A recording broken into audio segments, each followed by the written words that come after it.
Halo sahabat GKI Klasi Solo dimanapun Anda berada. Sebelum hari ini kita bersama-sama merenungkan firman Tuhan, marilah kita berdoa. Bapa kami yang ada di surga, kami bersyukur untuk pagi hari ini ya Tuhan. Kami boleh kembali hidup, kami boleh kembali bernafas, dan kami boleh kembali beraktivitas untuk hari ini ya Tuhan. Jika sebentar kami akan bersama-sama merenungkan firman-Mu, Engkau berkati kami, bukalah hati dan pikiran kami, sehingga kami bisa mengerti apa yang ingin Engkau ajarkan dalam hidup kami, dan kami dapat melakukannya. Terima kasih ya Tuhan, hanya di dalam nama Yesus Kristus kami sudah berdoa dan mengucap syukur. Haleluya, amin.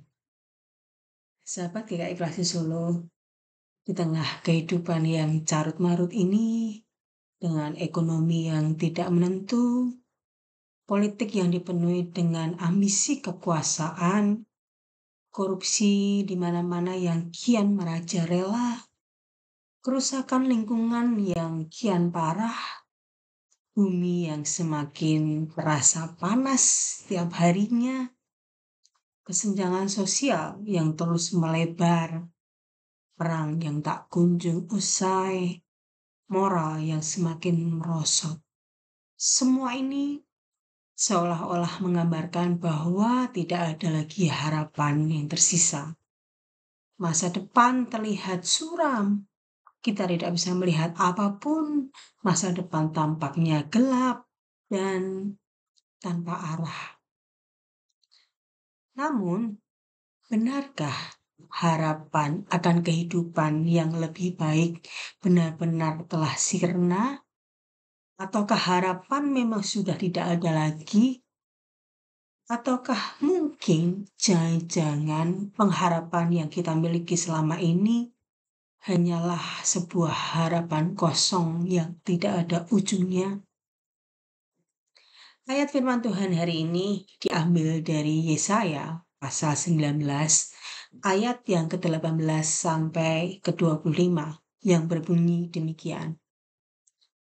Pada waktu itu akan ada 5 kota di tanah Mesir yang berbicara bahasa Kanaan dan yang bersumpah setia kepada Tuhan semesta alam.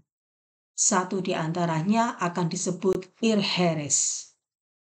Pada waktu itu akan ada mezbah bagi Tuhan di tengah tanah Mesir dan tugu peringatan bagi Tuhan pada perbatasannya. Itu akan menjadi tanda kesaksian bagi Tuhan semesta alam di tanah Mesir.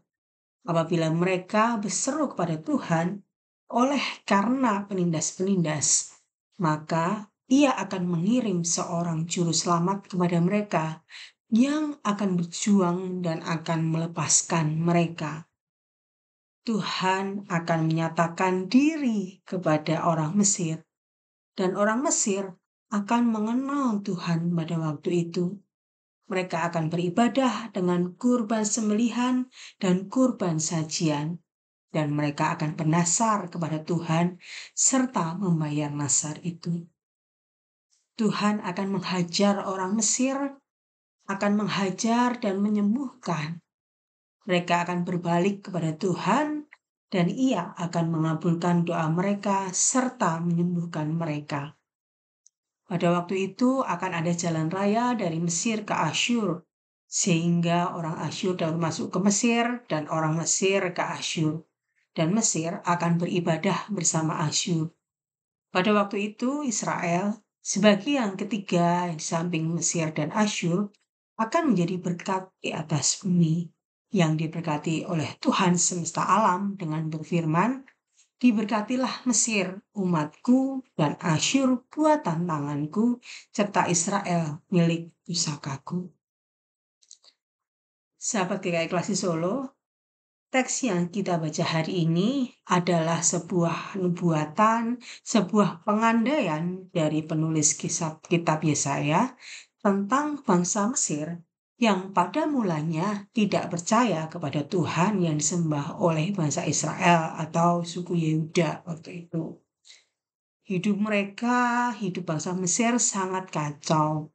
Jika kita baca pada ayat-ayat sebelumnya, banyak perang terjadi dalam negeri itu sendiri yang diakibatkan karena konflik-konflik internal.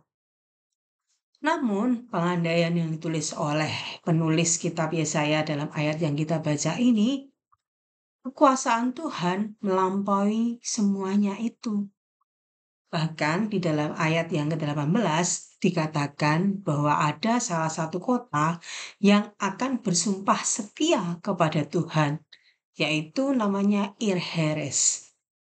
Nah, menurut beberapa penafsir, kota Ir-Heres atau dalam bahasa Ibrani-nya sebenarnya Ir-Haeres atau The Ir-Haeres mengacu pada sebuah kota besar yang bernama Heliopolis di Mesir kuno yang memiliki arti adalah kota matahari atau juga ada juga yang menafsirkan bahwa itu kota kehancuran.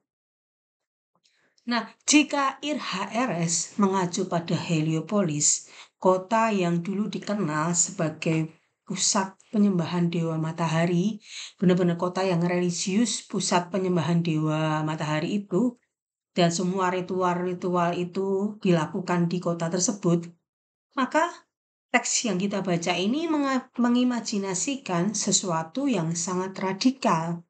Sebuah kota yang sebelumnya menjadi pusat penyembahan berhala akan beralih menjadi kota yang mengenal dan bersumpah setia kepada Tuhan.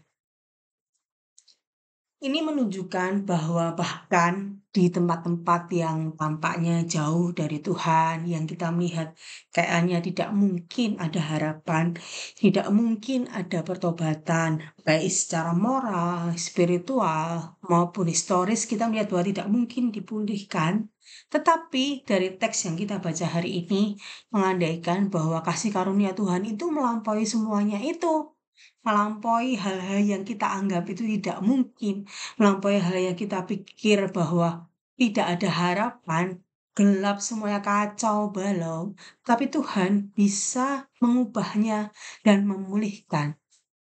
Transformasi ini juga mencerminkan kuasa Tuhan yang mampu melampaui apapun batasan geografis, agama, dan budaya untuk membawa pemulihan dan kedamaian. Sebagaimana dijelaskan dalam ayat-ayat selanjutnya di Yesaya pasal 19 ayat 23 sampai 25, di mana Mesir, Asyur, dan Israel disebut sebagai berkat di tengah dunia. Padahal sebenarnya ketiga negara ini itu ketika penulisan kitab Yesaya itu mereka sedang berperang.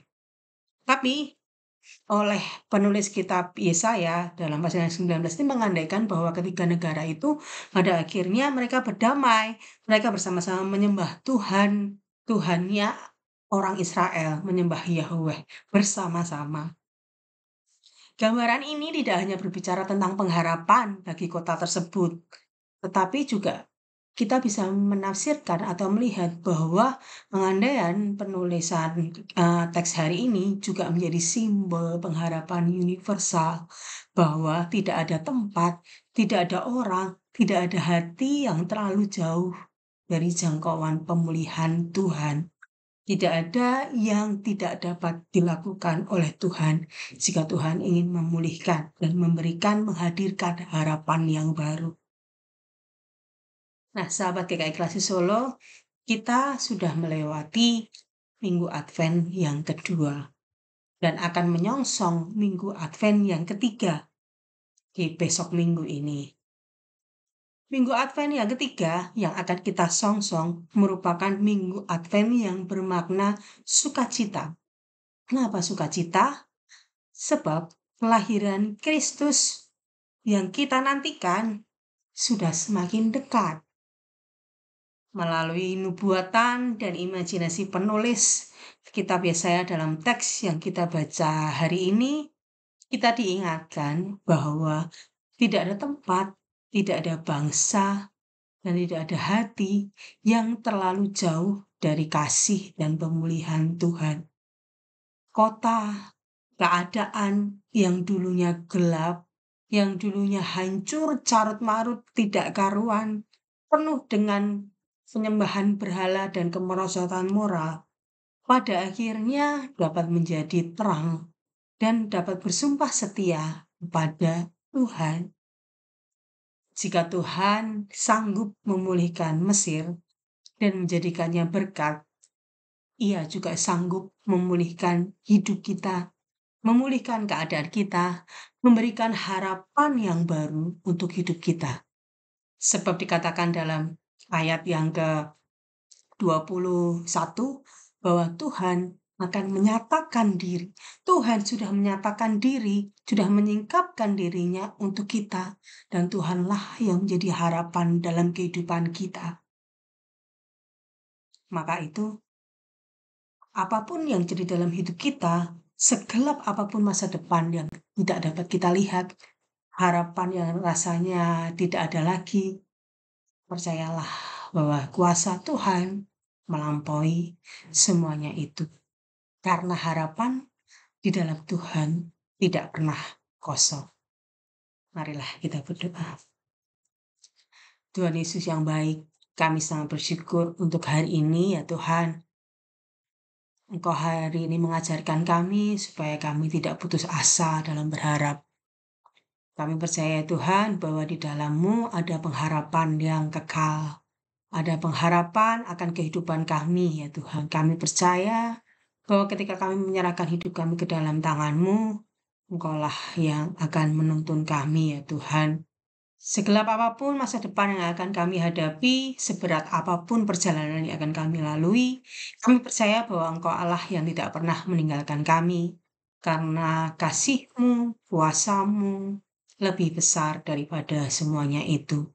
Terima kasih ya Tuhan, jika sebentar kami akan memulai aktivitas kami masing-masing, kiranya Engkau sertai kami, dan biarlah kami terus-menerus menjadi saksi-Mu dimanapun kami berada. Terima kasih Tuhan, hanya di dalam nama Yesus Kristus kami sudah berdoa dan mengucap syukur. Haleluya. Amin.